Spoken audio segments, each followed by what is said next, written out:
All right, let's jump in. Lisa, thank you for joining us on the PAIR program. This is another bonus episode of a mini-series that we call How We Hatched. And today we've got Lisa Rich spending time with us. Lisa is the founder of Xplore, a commercial space exploration company doing some very cool things with satellites and edge computing. We're going to approach this episode a little bit different than some of our past How We Hatched episodes. We're not going to be spending as much time talking about your entrepreneurial journey, but instead, we're going to be focusing our discussion more around, what it takes to build a successful space company. And the timing for this chat couldn't be better, given we've been recently hosting some fantastic entrepreneurs from innovative space and satellite companies on the pod. But just in general, the space tech industry is super hot right now. There's a ton of modern advancement that's happening. And so I'm very excited to dive into this discussion with you. So again, thank you for graciously sharing your time with us. Thanks, Tim. It's great to be here. Awesome. Well, let's jump in. I do still want to give our listeners just a little bit of context on your journey into the space industry. So we could maybe just start there. What was it that inspired you to enter the space industry, and how did that lead to you founding Xplore? Yeah, well, I first got involved in the space industry in 2014, understanding that at that time there was a transition occurring where the government was not just buying hardware, but talking about buying services. And as we look at the space as an opportunity for investment, I was an investor at that time, looking at opportunities that were, for exponential growth, because in the startup world, the odds are pretty low that you find great companies that are going to have be the billion-dollar opportunities for investment. And so I was looking at the venture environment and seeing new companies popping up that were synergistic in terms of this combination of software capabilities mixing with hardware capabilities, and that if you could merge software and hardware, there were platform opportunities, and that spoke to a services industry versus a buying of hardware industry, which is what most venture folks did in the past, as they were investing in hardware, or we saw the government making investments in hardware, but saying that they wanted to have services. So there seemed to be a trend there and a pattern forming. It was signal of government shifting to commercial services. And we saw that happening in the space industry, but how were space companies going to respond to that when traditionally every space company was designed around the hardware, and the founding teams were designed to build great missions, like, for example, for NASA, that are very large missions with exquisite capabilities. But how could you look at space in a new way to see it scaling, where you didn't have to be a billionaire anymore to run a space company? You could have a technology that is scaled, that's lower cost, higher capability. And maybe instead of selling that hardware, you could be selling those services, and those services would be valuable to the government. Yeah. So it's also clear that you all are doing a number of data as a service at Xplore. I'd love to just kind of real quickly unveil a little bit more about what it is that you're doing at Xplore, and then we can pivot more into what it takes to be successful when building this kind of a space company. Right. Yeah. Well, the idea behind Xplore is that we have not a satellite that is a specific single purpose with a single sensor and a single customer. It's a satellite that's a platform of instruments, and that platform of instruments each have valuable data that we bring down from space. And that data is of interest to any type of a customer and can have a global impact, because the different stakeholders that would want this data come from the commercial sector, they come from the government sector. Governments themselves might be interested in this data. We have the environmental and climate customers that want the data. Science and research opportunities would benefit from this. And the educational sector, even STEM environments supporting STEM can occur with this. So there's really anyone that can benefit from Earth observation data is going to be able to access it at the lowest possible cost from our company in the future. And that's pretty disruptive. Yeah, a lot of use cases for sure. And as I mentioned, this is an area that we're seeing a ton of interest from technologists wanting to get involved, to new budding entrepreneurs wanting to build something new. But the reality is that this isn't just something that happens overnight. It's very different than just kind of whipping up a dating app or something along those lines. No offense to those founders of Bumble or Tinder, but I would say that this is a very different approach and process. And I'd love to hear it from you as an entrepreneur that's in this space. What are some of these things that you would say are some of those challenges that you're going to be facing in these earlier stages, and how did you specifically kind of look to overcome some of those challenges? Well, I think I'll start with what was being done before. You had CubeSats and companies building CubeSats and putting those into space. Those typically don't have propulsion. They're kind of considered disposable and maybe lasting 1 to 3 years. And then you have the primes building out higher capability satellites that are very expensive, and companies, startups even paying for satellites that are smaller but built by the primes. And so when we looked at the marketplace of acquiring a satellite to fly multiple instruments, there wasn't a solution that existed for a low-cost, high-capability satellite that we could acquire from someone else. So we had to engineer it ourselves. So again, nothing happens overnight. You have to start with, what is the blueprint for a new, highly capable satellite, and can you engineer something that's so highly capable at a low cost? And so that journey started a few years ago, and we're very excited to be at the point where we're close to launch. And I'm sitting here in my office looking out at our clean room on the opposite side of the table at our X-Craft satellite being assembled. So it's really thrilling to be at this moment in time where we're months away from a launch, and proving out that a company could engineer a satellite on their own that is this next generation capability. In terms of how you build a business that's resilient, and even how do you have it survive until you launch and get to the point of revenue? That's a challenge that every founder has, no matter what business you're running.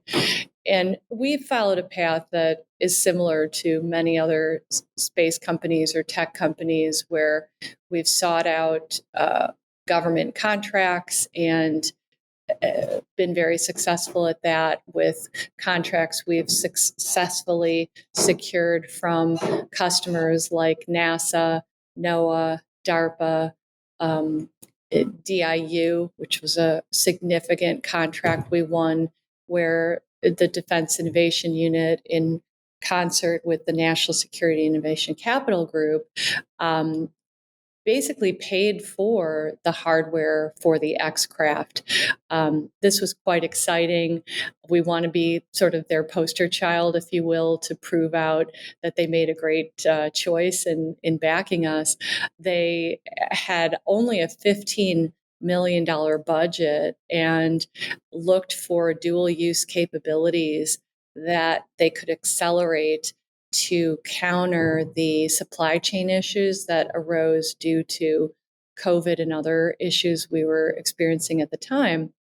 And so, to advance our dual use capability and get the X-Craft built, the idea was let's help Xplore become first in line for buying those components to then build the X-Craft. So out of the $15 million budget, we were awarded $2 million.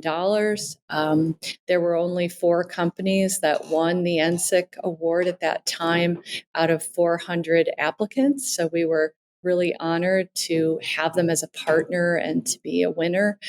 And they've continued to support us over the years as we've developed and built out our plan and purchases of all our components.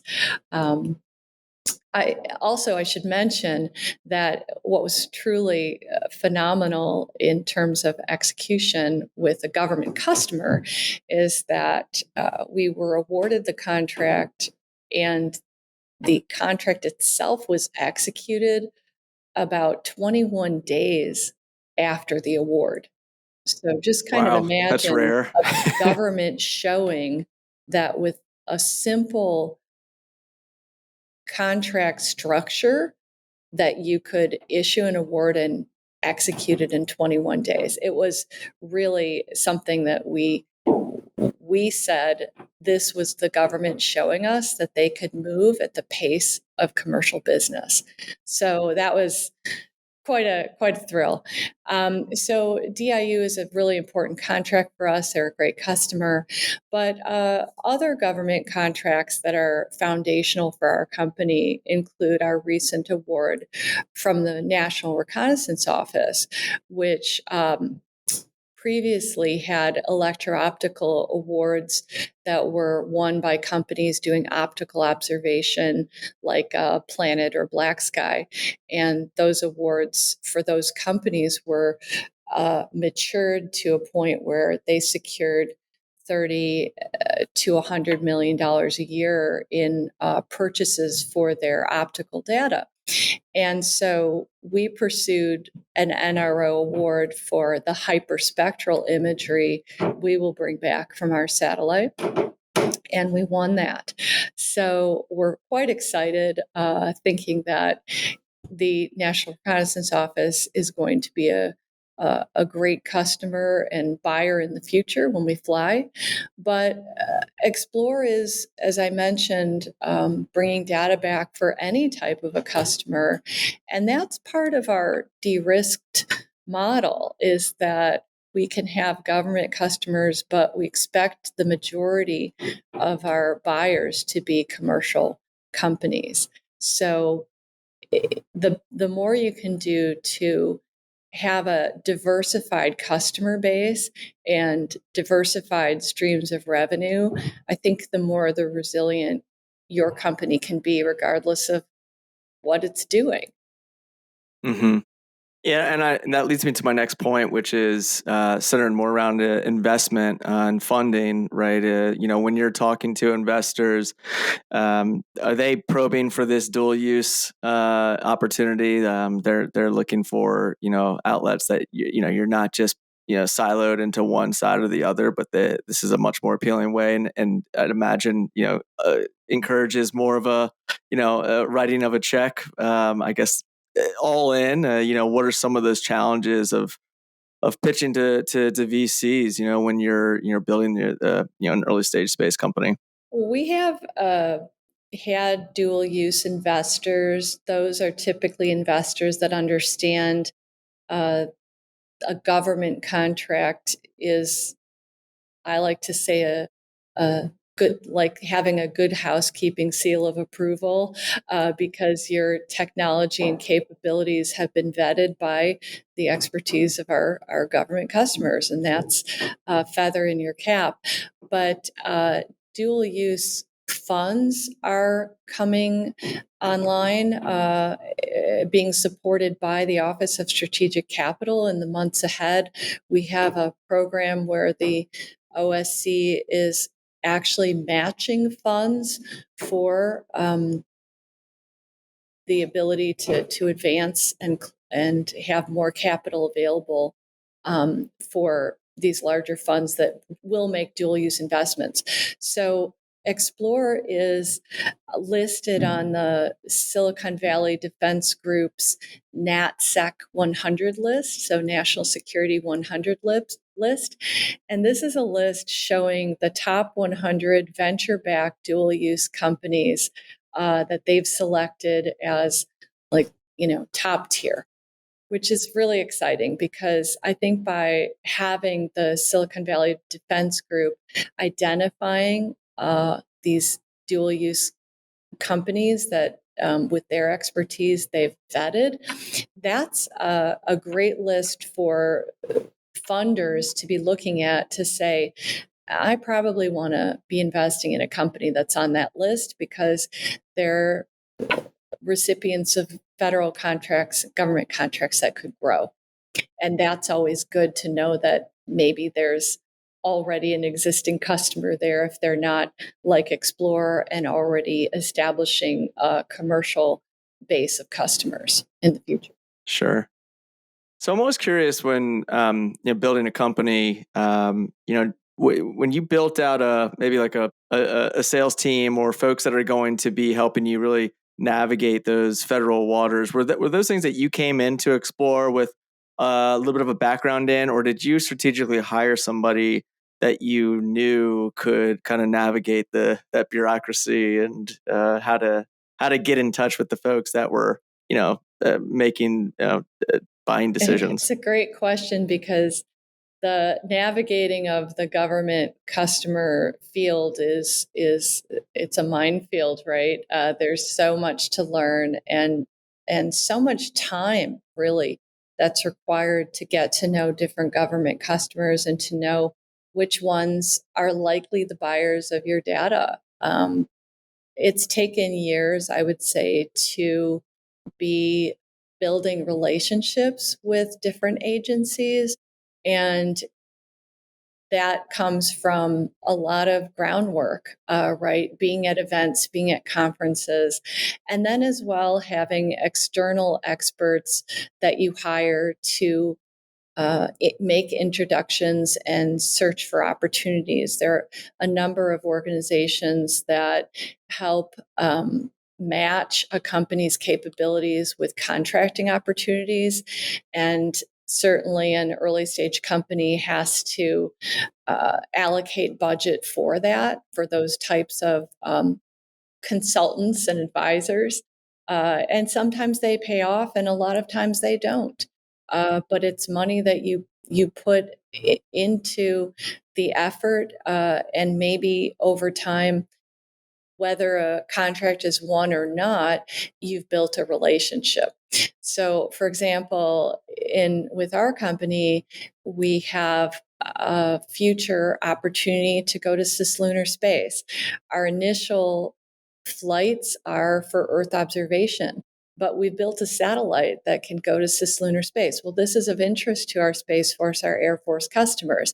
But we think that once we establish the capability and they've seen it fly and they see what it can do, then they're going to say, okay, now it's time for us to work with you on a cislunar effort, for example.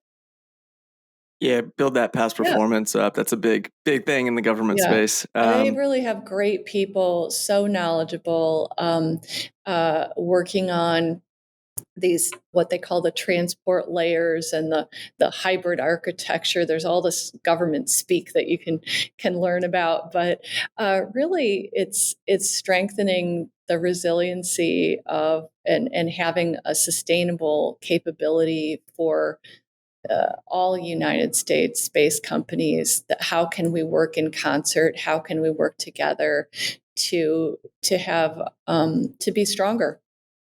It's pretty simple. Yeah. So, just kind of circling back to, this kind of playbook for entrepreneurs that might be looking to build a space company, a space tech startup.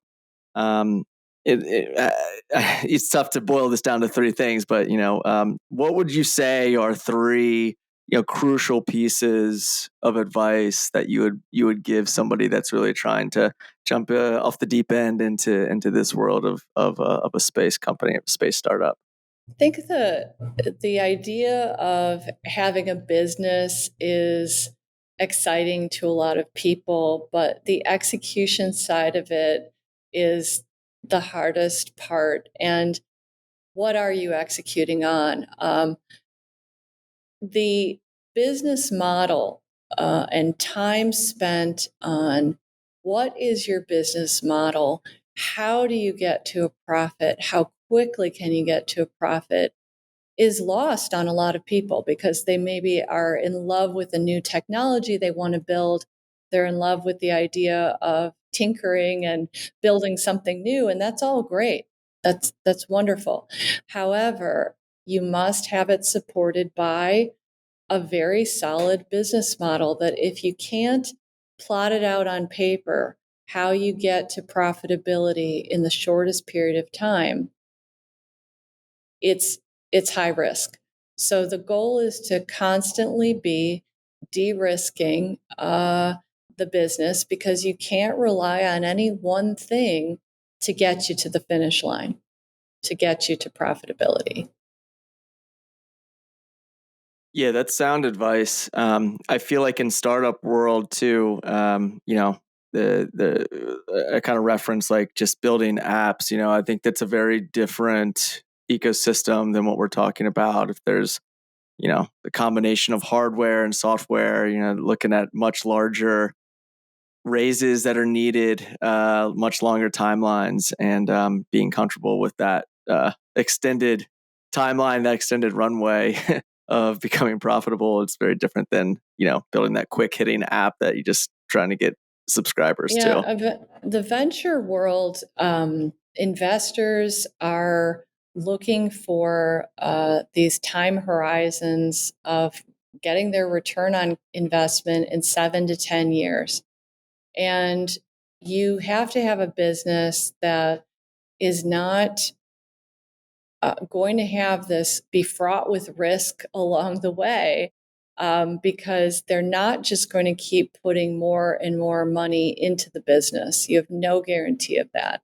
So you have to think about these creative ways of getting to some new form of revenue earlier on. And that may not be the main business, but it can't also be a distraction from the main business. So Sure. There are ways to do it. Every government contract my company has pursued has aligned with our long-term strategy. That's hard to do, but you don't just pursue contracts for the sake of maybe I'll get money here or there. It has to make sense on the continuum of where is your company going in the next few years, and does this align? Yeah. I want to talk briefly about diversity in the industry as well. You're a successful woman in we consider maybe a traditional kind of male heavy sector. How is that scene changing, or what would you say the industry can do to maybe encourage more women to take up leadership roles in space and tech ventures? It's such a challenge, really. We have a workforce issue in the space industry because we don't have enough talent coming out of university to support the jobs and the roles that exist across the space sector, whether you're a young man or a woman.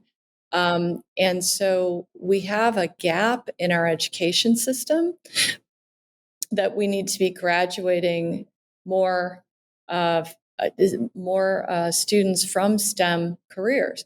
So when you're then at the point where you're hiring and you're looking for not just students that are out of school, but maybe with 10 years plus experience, then how do you find women that are qualified and men that are qualified? And in an industry where the talent is a finite pool. And so so you effectively have space companies with people that have jobs at those companies, and you don't necessarily have a lot of people outside of the space industry that you can draw from for new positions. So with our company, Xplore, we're looking for talent and would love to attract more women to the roles that we have to fill in engineering. And hopefully women would understand that we're an early stage venture-backed company. And in that regard, there's an opportunity for equity, for options that you would not have if you were going to work at a prime, for example. The benefits are very different. So if you start to learn, I would encourage young women engineers out there listening to learn about the venture opportunity, to understand how that can compare to a job where you could work at a big prime or a big company like an Amazon or Microsoft or that type of thing. It's a very different to be at a startup. And so I wish there was more education out there about the venture opportunity and the startup environment to attract more women to it, because I think if they understood, more women understood the upside, they might be more attracted to being at venture-backed startups versus applying to work at a large prime like a Lockheed or a Boeing or something like that. Yeah, I think that with the wave of tech startups that are playing in this space, both satellite and space companies, I think it will open up a lot more doors where folks maybe thought that the space industry was almost untouchable, or it was going to be a much longer journey to get into, to break in.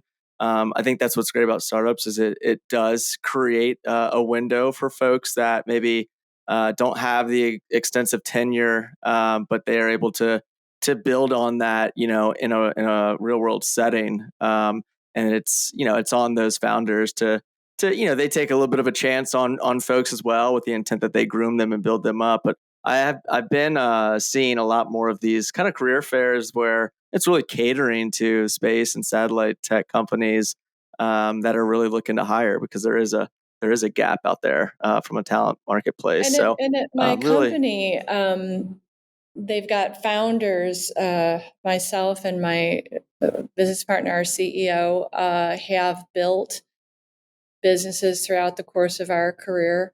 We are investors in 37 commercial space companies.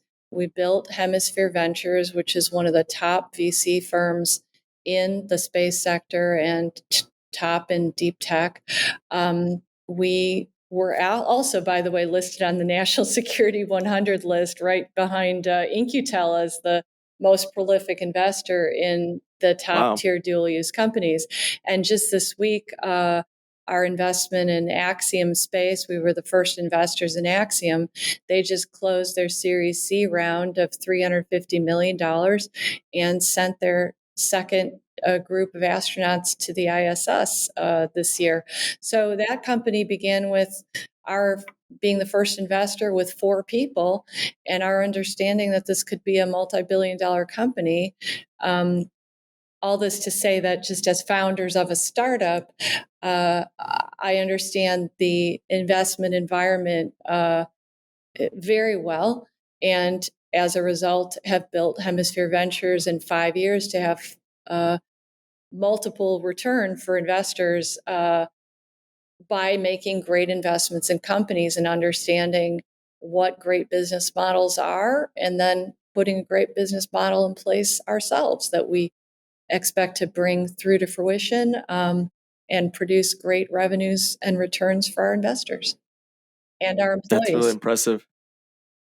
That's impressive. I want to kind of close on another little area here, which I think is something that's top of mind for a lot of folks that are coming into the space, which is kind of like ethics in space. And with the the commercialization of space, there's there's a responsibility for these different companies to kind of play nice up there. So how does Xplore kind of approach space ethics, and I guess any thoughts on that at large? Are you talking about space as it relates to responsible operation of your satellite? Exactly. Yeah. Well, all satellites have to file their how they operate is already like approved by like the licenses that you have. So we're fully licensed for the missions that we're going to fly. Okay. Yeah, I didn't know if there was just a general thought, or during throughout some of the conversations or conferences that you attend, if there's big things in space ethics that are popping up, just because it's a fast moving arena, and a lot of new companies are coming into it, and a lot more satellites are getting sent up. So I didn't know if there were things Well, that kind of are top of yeah, mind we're in that touching on some regard. international issues that I think are too big for this conversation, probably. Sure, sure. Yeah, well, let's move on. I did want to kind of just close the main discussion before we transition into the 5 second scramble with just a sneak peek into the future for Xplore, some of those exciting projects or collaborations that are on the horizon. I guess what you're able to share with our audience, some of those things that folks can be excited about going into 2024. Yeah, well, we have already established a great rapport with a slew of customers that want to buy the capacity of data on our satellites, and so can't wait to deliver to those customers. But those customers include international interest and partnerships we're forming with governments that are small nations, for example, that a small government that could be getting data back from the X-craft and allowing them to monitor their land, the oceans, the assets that they have. And so it's been really humbling to meet constituents around the world that want to be working with Xplore once we fly. We're an early stage company, and yet we have the ear of very important governments.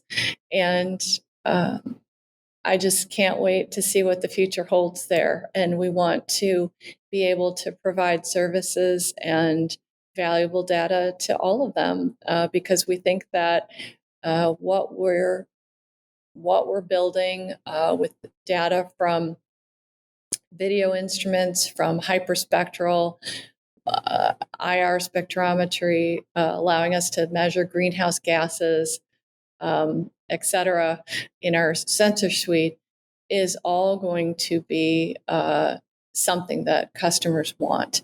And they need to start thinking today about their space strategy. This is something I love to harp on at events, is to say, if you're not thinking about transformative data that will be available and accessible to you in the next year, if you're not prepared for this and you don't have a space strategy, aren't you similarly in the same boat as the person at the dawn of the internet that didn't think the internet was a thing? And were you left behind? Because our data will be valuable to commercial companies, insurance companies, financial firms, environmental and climate change monitoring people. The list is endless. And this is why we built the company, is could we have something that we could build, that we would have, interesting projects for the next 10 years at minimum by the work we can do at Xplore? And I think that answer is yes. That's awesome. Yeah, as you talk about the global partnerships as well. I mean, the space race is happening in real time, and India just today, landed on the southern pole, so the moon. So it's a really fascinating space that's happening so quickly, and again brings it back to why this is so current and relevant. So I guess the last thing with regards to Xplore, before we do a couple little rapid fire Q&A, what kind of roles do you hire for? What kind of roles are you hiring for? I'm always curious to hear about that. Well, we are looking for a suite of engineering roles, specifically looking for folks with hands-on expertise with satellites in mechanical, electrical engineering, systems engineering, all of the things that get a satellite to flight and help us build a whole suite of X-craft satellites. So more hands on the satellite process would be a good thing. More hands on site in Redmond, Washington, building satellites is what we're looking to have here. And folks can go to our website at www.xplore.com and look at the careers page to apply. Cool. Awesome. Yeah, we'll be sure to promote that as well. And that's kind of a wrap on the main discussion. Are you up for a quick 5-second scramble segue here? Sure. All right, let's do it.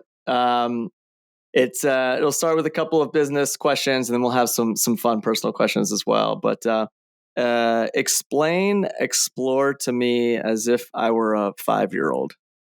Well, if a 5-year-old knows what a Swiss Army knife is, we could say that Xplore is a satellite that's like a Swiss Army knife. Or maybe a 5-year-old knows what an iPhone is, and basically Xplore has built an iPhone, but it's a satellite. that latter one is certainly something that I think most 5-year-olds still know at this point. What are the biggest problems that you all are solving? We're solving the problem of accessing valuable data from space for low cost. What aspect of your culture do you most fear losing with growth? Well, we're all fantastic jugglers here. And as I say, there's never a dull moment at our company. I think that there's very personal aspects of being a close-knit group. And we do want to keep a talented team of experts and be a close-knit group. We don't expect to be 1,000-person company. So I don't know that I have a lot of fears around that. I think our culture is just constantly reinforcing the excitement of what we're doing and the impact it can have on the world. And I want to make sure that that trickles down to everyone at the company. Awesome. What type of technologist thrives at Xplore?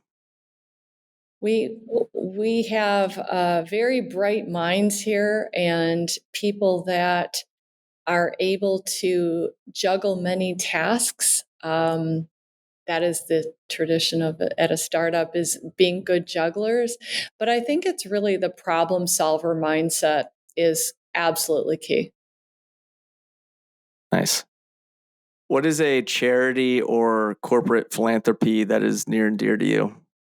We are very interested in the impacts that we have on humanity. And so climate disasters, we just saw happening in Hawaii. What we can do to change that in the future, advanced warning systems, with weather, et cetera, are important to us. And I think just that's an example of a situation most recently which strikes my heart. We have a partnership with the Keck Observatory in Hawaii, not in Maui, but it strikes us all of what they're going through right now, and our hearts go out to them. Yeah, well said. All right, on a lighter note, can you briefly describe your morning routine? My morning routine. Well, I'm someone that's kind of on 24/7. So, regardless of the time zone, people often say, I got a message from you at 3 in the morning or 5 in the morning. It's because I'm always thinking about different people at different times of the day. So, my morning routine is somehow getting myself dressed into the office. But by the time I've gotten to the office, I've probably sent many emails, text, and voicemails to people, because that's how I operate. I have people and priorities in mind, and I am constantly communicating regardless of I'm lucky to get dressed in the morning, to tell you the truth. Are you a coffee drinker? No, okay. Truth be told, I'm a Diet Coke drinker. And typically, when I've had calls with people and I've had too much Diet Coke, they know it, because I'm too. You have the shakes? No, I think I can move at a very, very fast pace that's a little alarming for some people, because I'm just excited and always wanting to advance a conversation quickly, because I have a lot going on in my life. Sure. Yeah, And I'm a Diet proud Coke Diet Coke fuels drinker that for myself. me. Yeah. It's a Yeah. good Diet Coke plug. All right, here's a fun one. If you could take a 1-week vacation anywhere in our solar system, where would you go? Well, my favorite planet is Saturn. I am fascinated by the rings of Saturn. The ring is made up of these ice crystals that are actually, some of them, the size of buildings, which I don't even understand. It's just hard to even understand what we're looking at through the lens of a telescope, and I'm just fascinated by that planet, and if I could go there, that's where I would go. Yeah, I like that answer. What is the worst fashion trend that you've ever followed? Well, I haven't followed it, but I refuse to buy the puffy shirts and the long sleeves that women have been wearing for the past year. I just don't Yeah, see I the don't get it. point. I can't I stand don't understand puffy it. attire. It looks like 1980. Yeah. Yeah, We baggy clothes are coming back, apparently. Yeah. On the topic of fashion, we've all kind of seen the classic astronaut suits. If you could design the next gen space outfit, is there a fashionable feature or fun feature that you would add? Oh, what an interesting question. Because Axiom just designed a new spacesuit, and I actually Oh, bought cool. the Axiom Build-A-Bear teddy bear that is the astronaut bear wearing the Axiom spacesuit. So Wow, what it's a adorable. And I have that teddy bear now at my house. But well, what would I add to a spacesuit? I'm one of the first people to be in a spacesuit that women have, like very few women have been able to try on new versions of spacesuits. And what was fascinating neat. to me is the designers of the suit, when they saw me in it, and this was several years ago, they said, "Wow, we're so fascinated to see your level of mobility, because women move differently in a spacesuit than men." And Mm-hmm. I think that lightness of a suit is important. So we could totally get on a riff about materials. By the way, I'm a materials nerd, so I love any kind of discussion of aerogel and things Like like that, and breathable, fabrics. lightweight material. Right, Yeah. right. We'll have to run a second episode. We'll talk all That sounds like materials. fun. Just a couple more here to wrap it up. So, if you had to pick one fast food joint to establish as the first restaurant on Mars, which one would it be? Well, I am a sucker for Five Guys. So That was my answer. That's I amazing. know this.